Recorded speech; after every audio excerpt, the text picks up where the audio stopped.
Il y a 7 mois, il soulevait le trophée de la Coupe de France de basket. L'équipe des moins de 17 ans des Sharks d'Antibes a enchaîné les victoires pour finir en beauté le 11 mai au stade de Coubertin à Paris. Les joueurs en parlent encore aujourd'hui avec les yeux qui brillent. Dès les premières secondes dans le vestiaire, on sentait une équipe vraiment concentrée, prête à partir à la guerre. Vraiment. Et après, le fait de jouer devant, je sais pas, 2000, 3000 personnes, ça motive encore plus. Et c'était vraiment une aventure extraordinaire. Si c'était à revivre, je le referais tous les jours parce que c'est quelque chose que je pense qu'on ne se laissera jamais, qui est gravé dans nos mémoires et qui restera pour toujours. Le discours du coach était simple, être ambitieux pour aller le plus haut possible. Dès les quarts de finale, il s'est rendu compte que son équipe avait le potentiel d'aller en finale et d'en ressortir vainqueur.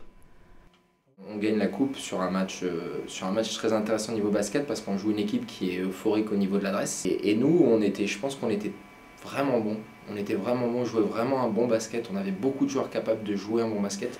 Et après, le sentiment, il est inexplicable, quoi. Je peux même pas vous le dire tellement c'est bon, quoi.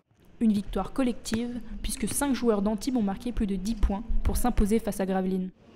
Je pense que c'est les 3 dernières secondes, c'était juste énorme d'entendre le chrono sonner et se dire c'est la fin, on a gagné, on est champion de France. Voilà, c'était juste énorme, quoi. Mardi 2 décembre, une bannière pour célébrer leur victoire leur a été remise. Le capitaine de l'équipe et des responsables du club ont été récompensés par Patrick Colette, le président de la Ligue Côte d'Azur de basket. Une chose importante pour les faire connaître par le public. Ouais, il y a beaucoup de fierté parce qu'on est quand même tous fiers de ce qu'on a réalisé. Et puis voilà, après, si ça peut se reproduire, on le fera.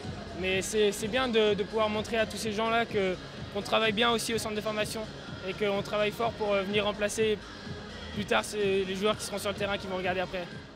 L'effectif pro d'Antibes a ensuite affronté Le Portel en Leaders Cup où il s'impose de 2 points. Les joueurs du centre de formation tentent de venir à chaque match pour les supporter. Oui, ça nous donne envie parce que c'est un peu nos modèles, c'est nos exemples. Enfin, on prend exemple sur eux, donc si on est ici, c'est pour essayer un jour, d'espérer essayer d'être à leur place un jour, quoi.